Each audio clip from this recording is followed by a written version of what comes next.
Descubra o portal da Câmara Municipal de Macaé. Nele você encontra informações atualizadas, agendas e serviços ao cidadão. O site oficial é uma ferramenta essencial para quem deseja acompanhar de perto as atividades legislativas e estar por dentro de tudo o que acontece na nossa cidade. Acesse agora e conheça tudo o que nossa cidade tem a oferecer. O portal da Câmara Municipal de Macaé é um espaço dedicado à transparência e à prestação de serviços, facilitando o acesso a informações e promovendo a participação cidadã. Não deixe de visitar e explorar todas as funcionalidades disponíveis.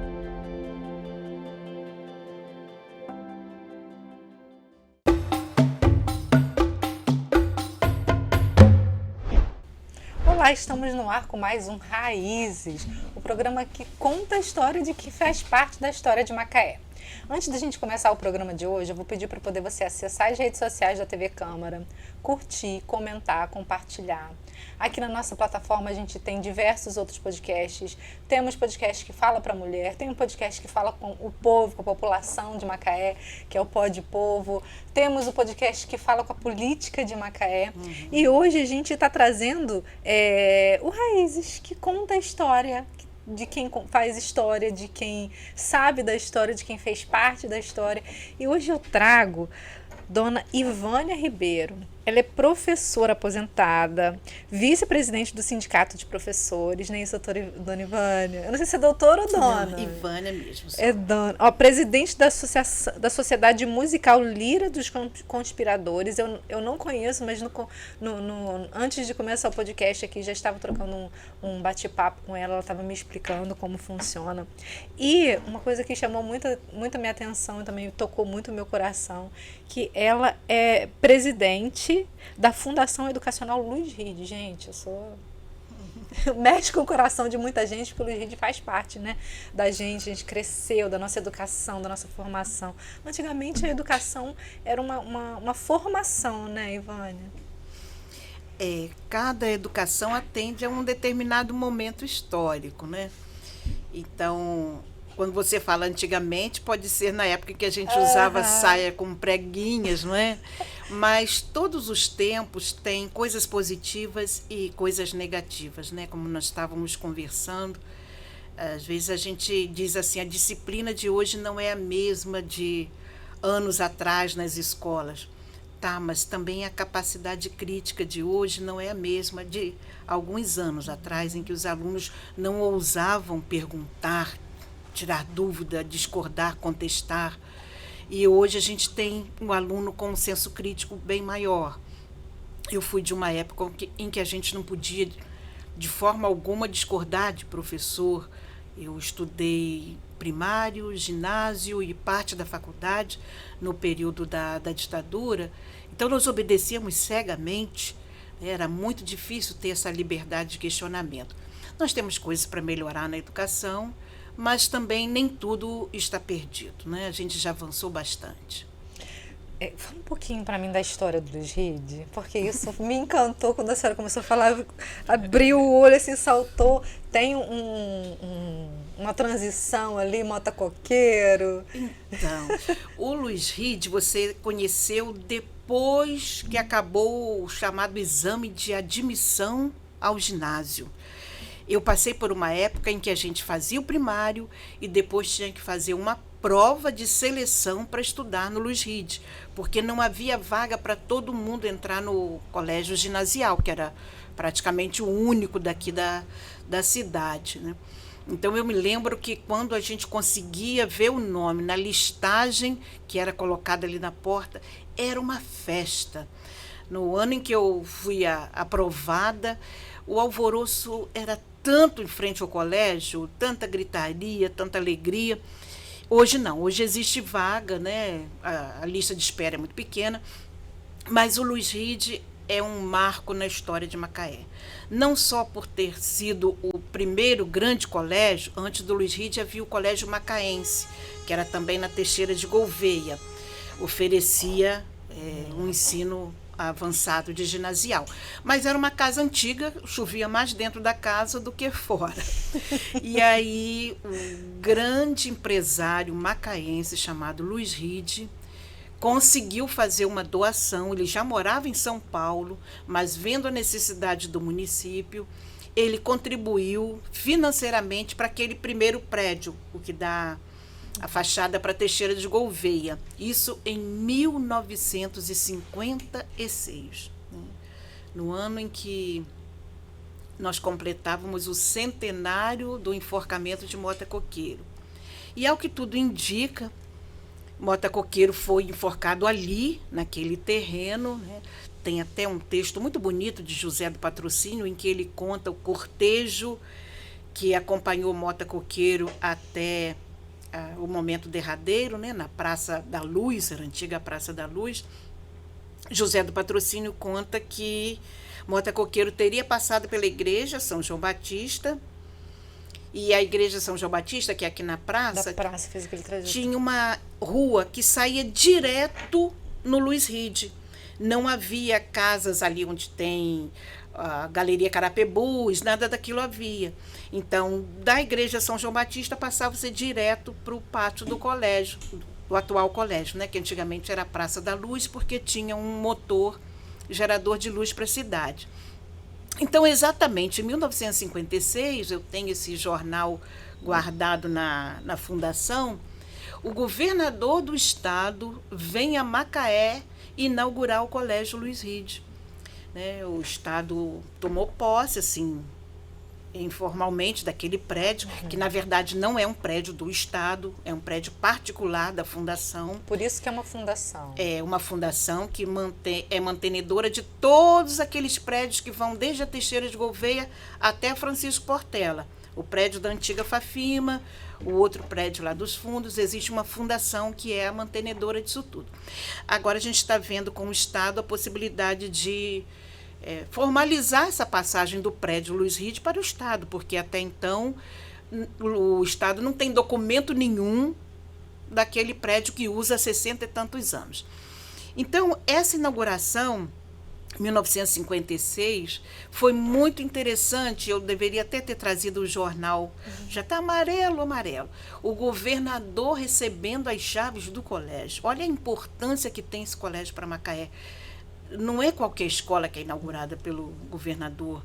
Eu me lembro que Brizola veio na inauguração do Álvaro Bastos no aeroporto, porque ele havia criado aquele bairro, né? O bairro Aeroporto foi criado no governo Brizola.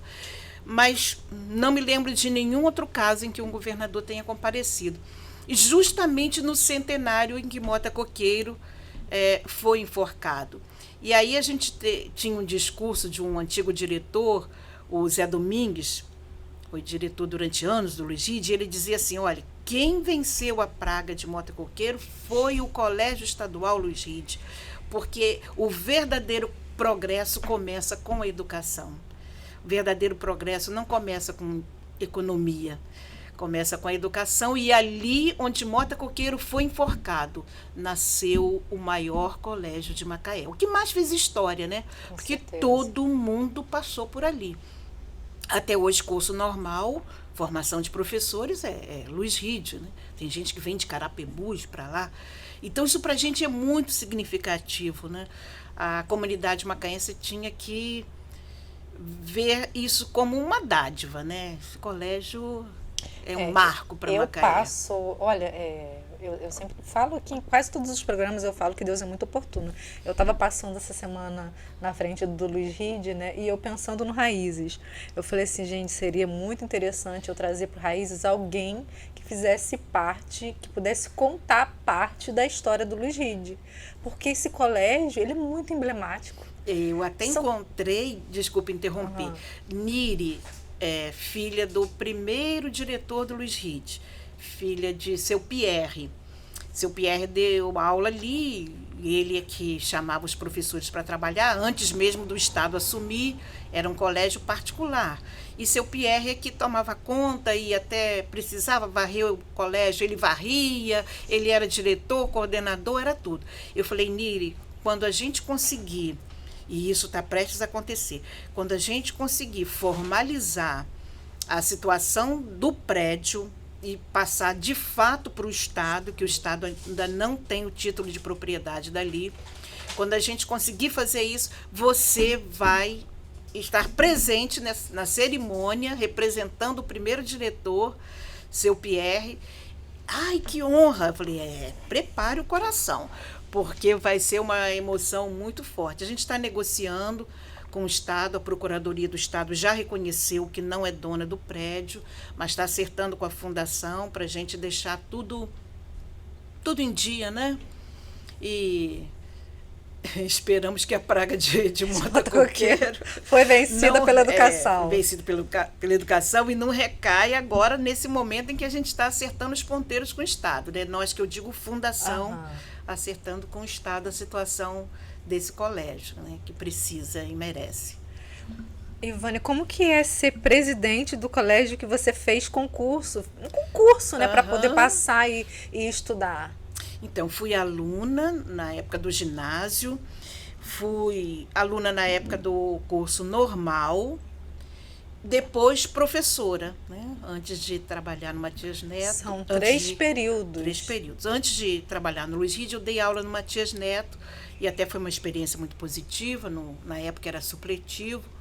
Depois terminei, me aposentei dando aula no Colégio Luiz Ride.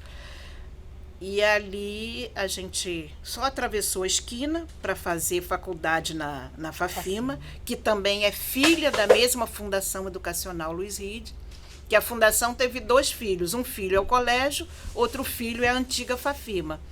Então a minha vida sempre foi ali, né? Naquele miolo, naquela efervescência educacional, né? Então eu devo a minha vida à Fundação Educacional Luiz Ride. Ali me formei, ali trabalhei e ali eu tenho a minha aposentadoria, através dali que eu consegui minha aposentadoria. E eu acho que todo mundo que passa por um colégio tem que saber ser grato àquele lugar que deu um certificado, que vai garantir uma profissão, que vai garantir um sustento, uma aposentadoria, uma vida, né? Muitas pessoas não valorizam isso, mas eu acho que é fundamental. A gente entende que educação, muitas vezes, desculpe o que eu vou dizer aqui, mas muitas vezes a educação está servindo mais para humanizar do que muitas religiões, né? Eu acho que assim tem valores que a educação passa que ficam para sempre marcando as pessoas. Eu me lembro da minha professora da educação infantil, Dona Euler, era num prédio anexo ao Matias Neto. Ela me colocava para recitar poemas no Dia das Mães. Eu chorava, as mães choravam também, todo mundo chorava. Mas aquilo ali me deu uma segurança para falar em público, que quando eu fui sindicalista, quando eu fui vereadora, quando eu atuei em movimentos sociais, nunca tive medo de falar em público. Por quê? Porque lá com 4 aninhos, 3 aninhos, uma professora me colocava num palco sem microfone, naquele tempo não existia, e eu falava para um grupo enorme de pais e mães que iam assistir às atividades festivas da escola, né? Eu talvez não imaginasse que aquilo ia marcar a minha personalidade, né? Com certeza. E marcou. E eu acho isso muito importante, né? Então tem coisa que a gente deve à educação. A senhora falou uma coisa interessante sobre a questão de falar em público, né? Que graças a uma professora que colocou a senhora de frente ao público desde cedo, a senhora consegue falar normalmente ao público. Mas acho que hoje em dia a gente está numa sociedade que ao tempo todo ela quer autoaprovação, né? Então ela não, às vezes o medo, o bloqueio dela não está na educação, mas está no interior dela, que está sempre buscando a validação do outro, está sempre buscando a aprovação do outro. Como a senhora vê essa questão que de uma forma, com essa questão das redes sociais vem trazendo, né, de você sempre ser perfeito, de você estar sempre pronto? Essa questão das redes sociais é uma questão muito delicada, né? A gente não vai demonizar as mídias sociais. Isso é de extrema necessidade. Quantas campanhas surgem por meio das mídias e tem efeito positivo em si. Mas muitas vezes falta uma questão ética nessas atividades, né, midiáticas. Né? Falar mentira ou falar verdade parece que é a mesma coisa, porque você está escondida atrás, né, daquele mecanismo, daquela tecnologia toda. Então, a gente vai precisar avançar, e para isso nós precisamos de leis que regulamentem, que não venham a coibir a expressão. De forma alguma, a liberdade de expressão é sagrada, mas que tenham condição de coibir determinados exageros, determinadas situações que levam a casos negativos. Né? Você, por meio da mídia, promover a violência, não é esse o caminho, objetivo, não é? Né? Mas, assim, eu aposto que a gente está num processo de aperfeiçoamento da nossa democracia e passa por aperfeiçoar também os meios de comunicação. Os meios de comunicação não tem que servir só para a gente fazer selfie e aparecer ali linda, maravilhosa, não. Mas para crescer, para educar, para ensinar a respeitar o outro, para ensinar a ter mais saúde, tanta coisa positiva, né, que a gente pode fazer nas mídias sociais, Instagram, Facebook, enfim. Então a gente precisa tomar essa consciência, né? Não é só para mostrar a beleza física, tirar fotos sorrindo, porque muitas vezes aquela foto sorrindo está escondendo alguma coisa, né? Alguma tristeza, alguma depressão, aí a pessoa finge que está tudo bem, mas tem que se mostrar maravilhosa para os outros. Não, a gente tem que aproveitar como algo que pode fazer o bem, né? Para a gente e para a sociedade. Eu costumo sempre, até em conversa com amigos, quando vejo uma postagem, alguma coisa diferente, me perguntar e perguntar para a pessoa qual é a sua intenção com aquilo. Não é o que você espera do outro, é o que dentro do seu interior está pedindo que você faça aquilo, né? O que você está querendo, na verdade, qual é a intenção. Mas voltando para a nossa questão do Luiz Reed, como que funcionava a questão ali, sendo do Estado, mas ao mesmo tempo sendo uma fundação, como funcionava a questão de recursos ali? Pois é. O Estado assumiu o compromisso, que na época o deputado Cláudio Moacir fazia uma certa ponte entre a fundação e o Estado, porque ele era deputado, enfim. Então, sendo deputado, ele conseguia verba, conseguia subvenção para manter aquele ambiente, aquele espaço. O Luiz Reed, empresário, fez o prédio da frente. Não foi suficiente para a quantidade de alunos, porque aquele espaço já teve até 5.000 alunos. Né? Aí foi preciso fazer um anexo. Esse anexo foi inaugurado por um dos filhos de Luiz Reed, que também deu colaboração, e inaugurou-se um anexo assim, no térreo, que já pega a rua Tenente Rui Lopes Ribeiro. Daí, o deputado Cláudio Moacir foi conseguindo outras verbas para fazer o atual prédio, que é da Fafima, que fechou, mas está funcionando uma escola municipal ali no momento.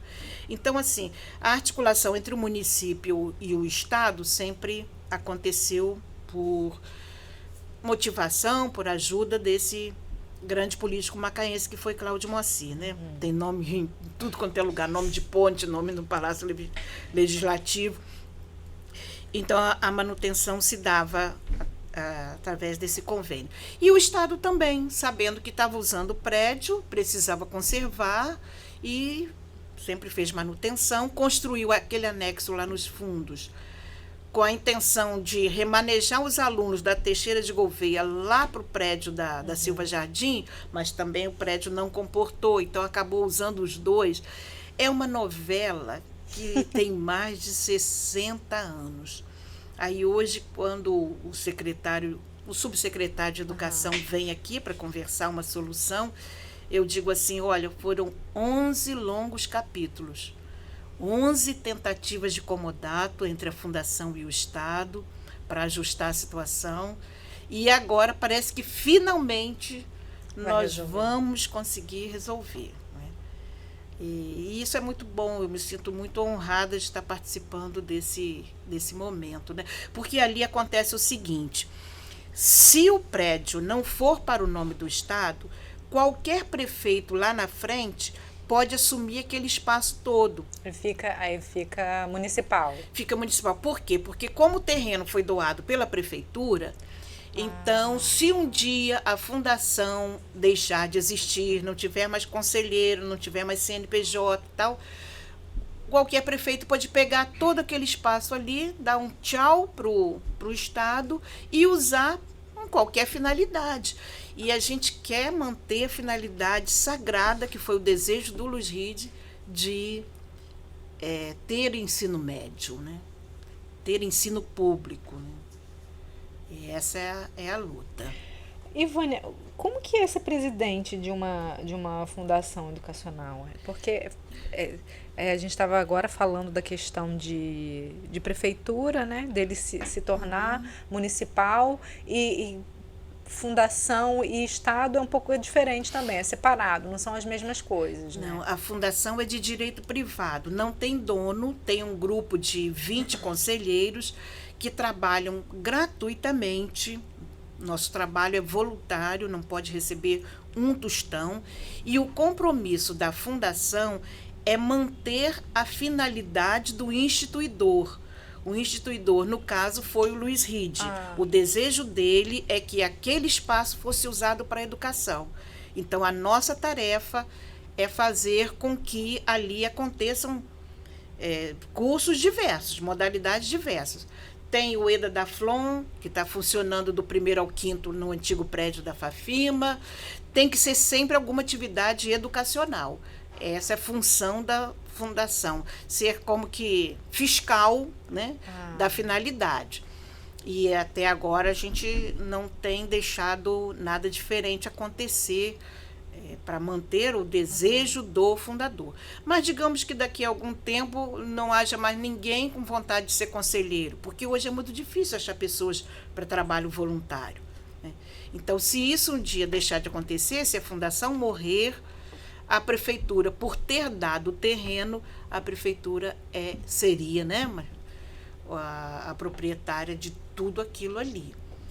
Mas eu acredito que a gente consiga chegar a um acordo, a prefeitura fica com uma parte, o Estado com outra, a fundação também se mantém viva, para a gente não ter problema para a educação de Macaé, né? Macaé merece. Sim, até porque é um colégio, né, que faz realmente parte da história, né? Houve algum momento decisivo que mudou, marcou a história ali da fundação? Um momento decisivo foi quando a gente começou a perceber que não podia manter uma faculdade de ensino superior formando professores de forma presencial. Quando começaram a surgir os cursos à distância, e aí os cursos à distância cobrando R$130, e a mensalidade da faculdade presencial R$800, R$900, ali nós vimos, a concorrência é injusta. E é muito ruim, com todo o respeito que eu tenho a iniciativas de curso à distância, mas é muito ruim você formar educadores sem ter um convívio. Porque o bom, quando você está formando professores, é ter debate, ter discussão, para aprender não apenas conteúdo, mas aprender a conviver. Porque hoje uma das coisas mais difíceis nas escolas é o convívio. Convívio entre professor e aluno, convívio entre os colegas. E Macaé vive uma situação bem diferenciada, porque nós temos professores que vêm de diversos municípios. Quem dá aula nas 110 escolas municipais, nas 20 escolas estaduais, nas 50 escolas particulares, muitas vezes são pessoas que vieram de outras cidades e não têm raízes aqui. E aí eu ouvi até de pais de aluno, para que aprender a história de Macaé se amanhã eu não estou mais nesse município? E a história de Macaé é obrigatória no 3º ano. Então, o papel de criar vínculos é um papel da educação também. Paulo Freire diz isso. Não é só aprender conteúdo, é você aprender a conviver. E quando você não tem uma faculdade presencial para formar professores, você fica com vazio. Porque, por mais que seja polêmico, um trabalho em grupo, um trabalho em equipe, mas ali um aprende a ceder, o outro aprende a respeitar, aprende a ouvir, e isso vai ser muito importante no trabalho educacional. O clima de uma escola tem que ser um clima harmonioso, não pode ser de competição, não pode ser de agressividade. E aí, nosso sonho, enquanto fundação, é que a gente consiga voltar a ter em Macaé faculdade presencial para formar professores de letras, de pedagogia, né, no nível superior, porque isso faz uma grande diferença. Então, para a gente foi muito doído fechar uma faculdade de 48 anos que formou professores, secretários de educação em toda essa região. Tinha aluno de Trajano de Moraes a Cabo Frio. Vinham ônibus de Quissamã, ônibus de diversos municípios, Casimiro de Abreu, para essa formação na Fafima, né? Então, foi muito complicado a fundação ter que aceitar o fechamento dessa faculdade, que também foi histórica para Macaé e para a região, né? Foi um momento bem crítico e a gente ainda está com sequelas disso, com dívidas. Então, os desafios, na verdade, os maiores desafios, pelo que a senhora está falando, de repente, são financeiros, né? Financeiros, porque com a pandemia, aí mesmo foi a pá de cal. Não tinha como manter uma instituição presencial cobrando mensalidade mais de alta. R$800. Porque um monte de gente sem trabalhar em casa também. Isso. Ali, muitas empresas, muitas escolas fecharam e até a faculdade salesiana, que tem muito mais recursos, também fechou. Eram 5 cursos importantíssimos de psicologia, então bombava, não conseguiu depois recuperar, né? Ivânia, a gente geralmente professor se relaciona com aluno e vice-versa. E essa realmente é crítico você falar de uma faculdade à distância, sendo que você precisa ter habilidades de relacionamento. Qual o impacto que você acha que tem essa perda de curso presencial para a sociedade futura? Então, você não vê médico se formar à distância, né? E o médico é aquele que tem que estar preparado para a saúde física, psicológica, cuidar da saúde física e psicológica do seu cliente, do seu paciente. E o professor é aquele também que tem que cuidar da saúde intelectual, da saúde moral, da saúde ética, emocional do seu aluno. Não se forma professor por telepatia, por tecnologia. Nenhum computador, por mais eficiente que seja, inteligência artificial é a expressão da moda. Nada substitui a pessoa do educador. Porque educação é, sobretudo, humanização. Não tem como educar lidando com máquinas. Você vai ligar o computador na página tal, vai fazer tal lição, e tem sites aí, GPT, tem sites que já tem trabalho pronto. Não? Eu falar isso agora, sem contar as aulas que você não faz, né? Que você simplesmente bota tudo lá no corrido, pega um gabarito qualquer, joga e pronto. Pronto. Então, as pessoas podem sair até formados com uma certa técnica, uma certa tecnologia, mas não saem humanizados. A humanização só se dá com relacionamento. E educação é para isso, para tirar de dentro. A expressão educar significa tirar de dentro o que você tem de positivo para crescer. E hoje, quando a gente vê assim, um grande número de feminicídio, né? O homem não suportando ver a mulher avançar na sociedade, uma intolerância em todos os sentidos, intolerância religiosa, intolerância com negros, com homossexuais. Isso tudo é elemento para a educação. A educação tem que trabalhar todas essas questões. É reflexo de falta de não saber se relacionar. Exatamente. E tem que começar assim, numa sala de aula, E a gente ainda tem coisas que precisa melhorar mesmo, né? Até o formato da sala de aula, um atrás do outro, né? É uma coisa muito medieval. A gente deveria ter o formato em círculo. Eu ia perguntar isso agora, qual seria o formato ideal? Por que em círculo? Em círculo. Os indígenas fazem roda. Quando os mais velhos vão ensinar para as crianças, para os mais jovens, fazem círculo, porque o círculo demonstra igualdade. Quando você está com as carteiras arrumadas uma atrás da outra, então quem está na frente, quem está atrás, parece que quem está na frente é mais importante, está com destaque, né? E tem a turma da cozinha, a turma que fica lá no fundão fazendo bagunça. O círculo ensina sobre igualdade.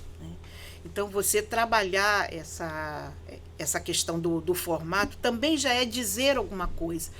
Um aprender olhando para o outro, né? Não olhando para o pescoço do outro, mas olhando para os olhos.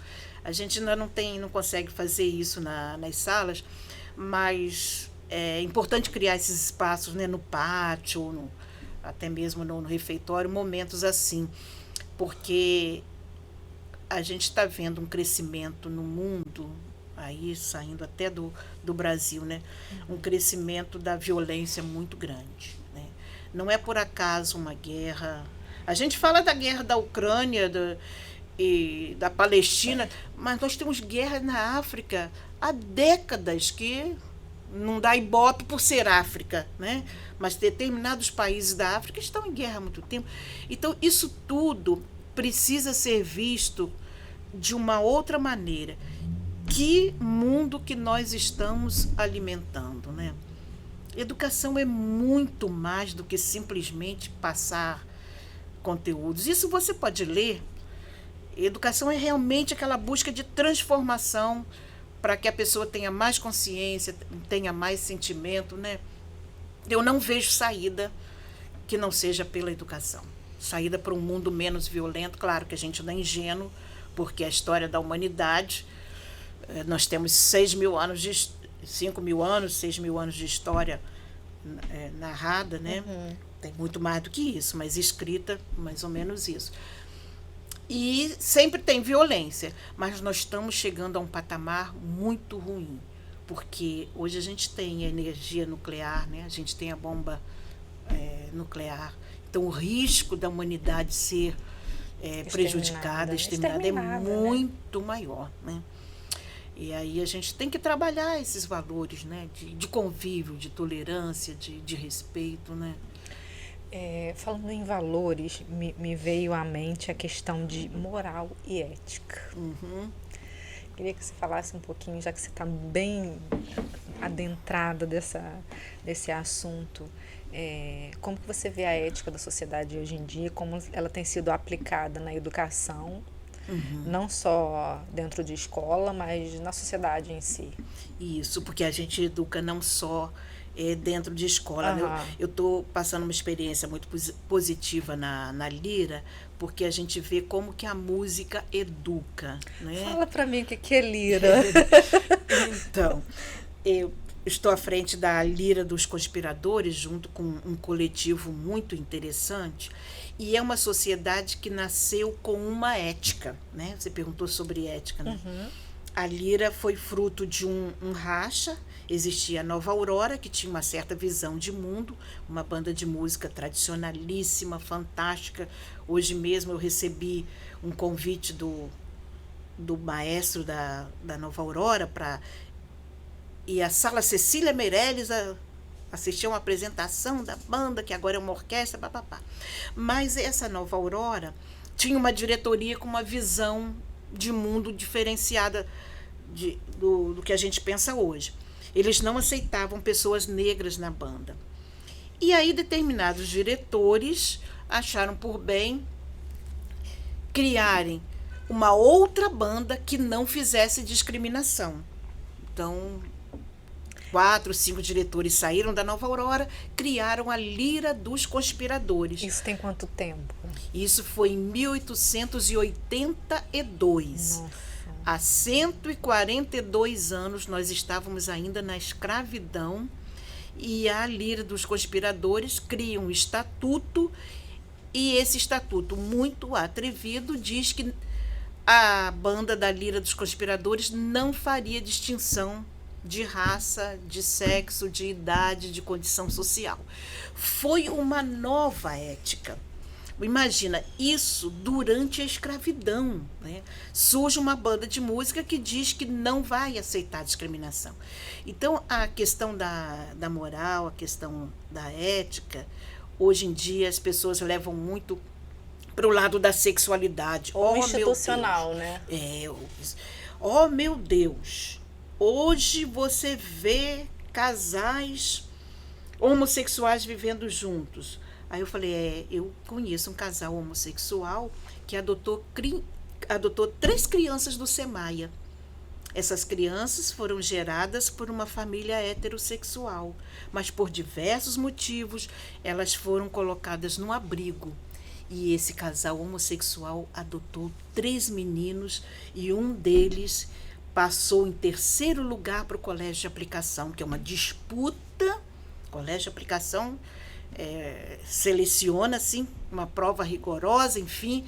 Pois é, então olha como é complexo. Você condena um tipo de orientação familiar, né? De constituição familiar, mas você não condena o pai que abandonou as crianças, a mãe que abandonou as crianças.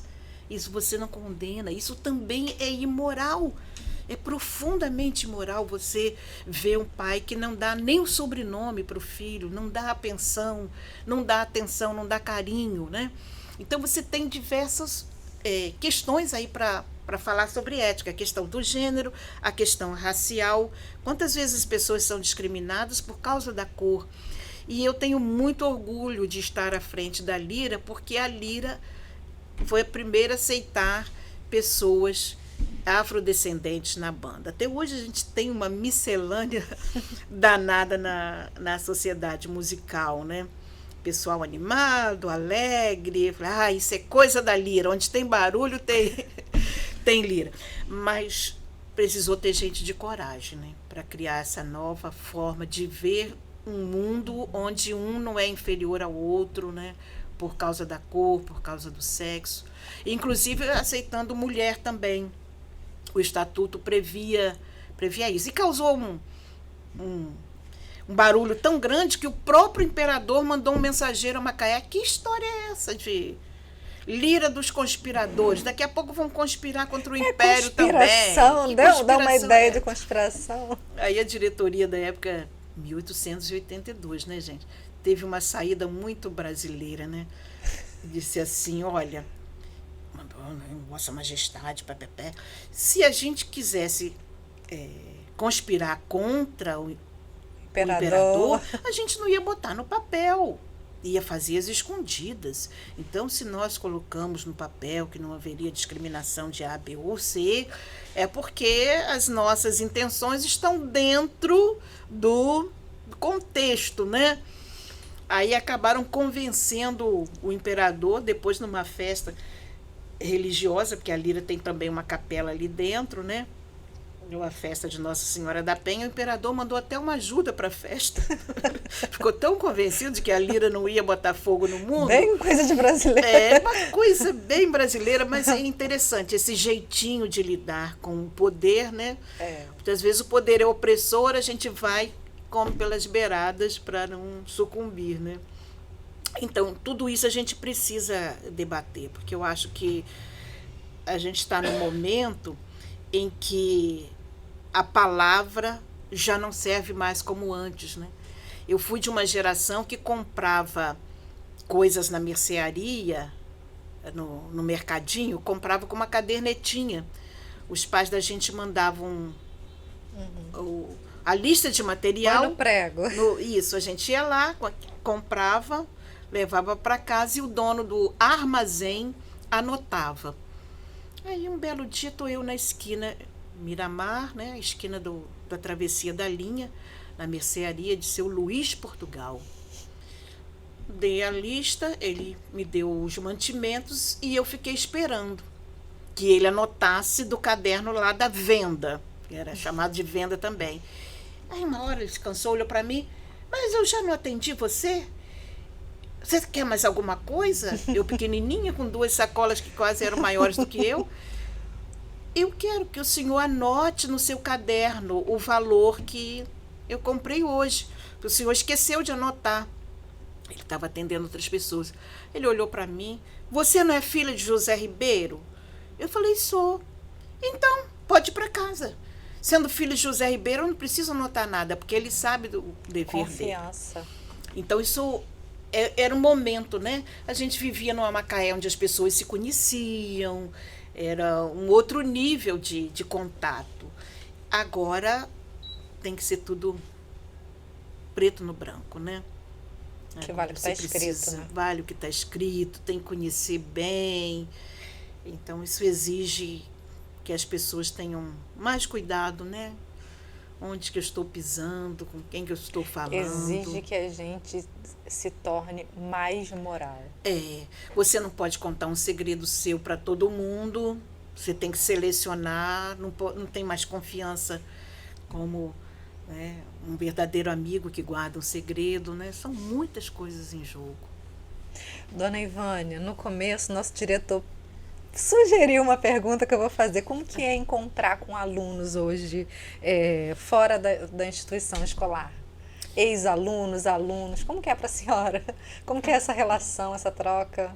Não tem preço. Não tem preço. Uma vez eu estava fora de casa, quando voltei, meu marido falou assim, olha, um ex-aluno seu deixou uma plaquinha de pedra-sabão para você aqui. Ele foi a Minas e deixou essa placa aí. E aí eu abri e me lembrei que tinha sido um aluno do noturno do Matias Neto. Falei, meu Deus do céu. Eu imaginava que trabalhando naquela turma, era uma turma de supletivo. Turma de supletivo, você tem que, em 1 ano e meio, formar alunos que em 3 anos estariam ali no banco escolar, né? Então é tudo muito corrido e eles chegavam cansados, a merenda era engolida, não era mastigada, corriam para a sala exaustos. Falei, gente, será que eu estou rendendo alguma coisa nessa turma? Aí o bilhete do aluno, além da pedra-sabão, que eu tenho até hoje com um lugar de destaque lá em casa, o bilhete dizia o seguinte, Dona Ivânia, visitei as igrejas de Minas Gerais e me lembrei das suas aulas de literatura sobre o barroco. A arte barroca, né? Que a gente fala que a arte barroca mostra o ser humano dividido. Uma igreja barroca é toda rebuscada por dentro e é simples por fora. Por fora ela é branquinha, por dentro aquele ouro escuro, pesado, né? Como o ser humano. O ser humano, às vezes, por dentro é todo rebuscado, por fora é simples, mas tem lá tem suas rusgas internas, né? E eu falava muito, eu adorava dar aula sobre o barroco. Aí ele disse, eu me lembrei perfeitamente das aulas da senhora sobre o barroco. Eu falei, meu Deus, eu que achava que os alunos estavam dormindo na minha aula. A gente marca sem saber que está marcando, né? Muitas vezes a gente passa por algum aluno na rua e eles, professora, a fisionomia já é diferente, né? Porque a gente dá aula para criança pequena e depois encontra adulto, não é a mesma fisionomia. Aí foi aluno, né? Tá me chamando de professora. Mas isso é muito bom. Eu acho que é uma das poucas profissões em que a pessoa cita a função, né? Oi, professora. É difícil você passar por uma dentista e dizer, oi, minha dentista. Não diz, né? Oi, meu engenheiro. Mas professora chama. Por que essa marca, né? Porque você está lidando com vidas, né? Então, isso é muito interessante. Sem querer e querendo, a gente acaba passando valores, né? Ensinando. Não só no papel, mas valores que ficam no caráter da pessoa. Olha, aquelas aulas de redação, quando eu fiz vestibular, eu me lembrei perfeitamente. Introdução, desenvolvimento e conclusão. Tirei uma nota ótima. Na época que o vestibular era pela CES Gran Rio, né? Então, são muitas lembranças boas. Agora, tem um outro lado que o professor hoje está adoecendo muito, porque Não é simples pegar um trânsito agitado até chegar à escola, não é simples deixar um filho autista em casa para ter que dar aula. Eu até na época de vereança, eu fiz uma lei que dizia que a pessoa, o servidor público, que tivesse um membro da família com problema de dependência no sentido de ter uma saúde fragilizada, né, que essas pessoas teriam redução de 50% da carga horária. Algumas pessoas desfrutam disso. Mas eu fico pensando nas servidoras, nos professores que têm filhos autistas. O desgaste emocional é muito grande. Para eles atuarem no colégio, né? E para as próprias professoras que atuam também com os filhos dos outros, é uma experiência muito nova. Então, tudo isso hoje é desafio que eu não tive. Na minha época, a discriminação às pessoas com deficiência era uma discriminação muito grande. Quem tinha deficiência, transtorno, distúrbio, não ia para a escola. Era fácil dar aula. Agora, hoje a gente tem esses desafios e são necessários, né? Porque a gente tem que incluir o diferente e aprender a trabalhar com ele. Se hoje a gente está tendo dificuldade, não é para botar ninguém para fora, é para ver que o sistema precisa se aprimorar. Mas hoje o desgaste emocional é bem maior do que no meu tempo. No meu tempo de magistério, olha que eu fiquei 40 anos, né, em sala. Mas é muito gostoso. Se eu tivesse que nascer de novo, nasceria professora outra vez. Gente, então, Ivanilda, nosso tempo estouradíssimo aqui. Pena. E essa última frase sua foi assim, impecável. Se ela tivesse que nascer de novo, ela seria professora de novo. É o dom de ensinar, gente. Eu te agradeço muito pela participação do Raízes de hoje, contando um pouco da história do Luiz Ride, da Lira, a sua, dos alunos. Se a senhora quiser deixar uma mensagem para os alunos ou para as pessoas de Macaé, a senhora fica à vontade. E desde já, muito obrigada por participar desse programa. Foi uma honra receber, conhecer um pouco melhor a senhora. Eu é que agradeço a oportunidade e eu sou muito assim pela democracia. Eu acho que os meios de comunicação têm que favorecer isso mesmo. Todas as vertentes, todas as formas de pensamento, ter as portas abertas para as pessoas se colocarem, né, com liberdade. E eu acho esse trabalho muito interessante. Só o título, Raízes, já é uma coisa assim muito forte. Quem não tem raiz, a árvore que não tem raiz, tomba, né? E se a gente não aprender a valorizar as nossas raízes culturais, familiares, enfim, a gente também tem essa tendência de morrer, né? Perde a seiva, né? Verdade. Obrigada a todos. Eu que agradeço. Gente, a gente fica por aqui com mais um Raízes. Peço que você siga as redes sociais da TV Câmara. Terça-feira e quarta-feira a gente tem a sessão da Câmara que mostra tudo o que acontece no Legislativo. Temos outros podcasts aqui que eu sugiro que você acompanhe, que são excelentes, e uma diversa programação. É isso. Até a próxima semana. Tchau.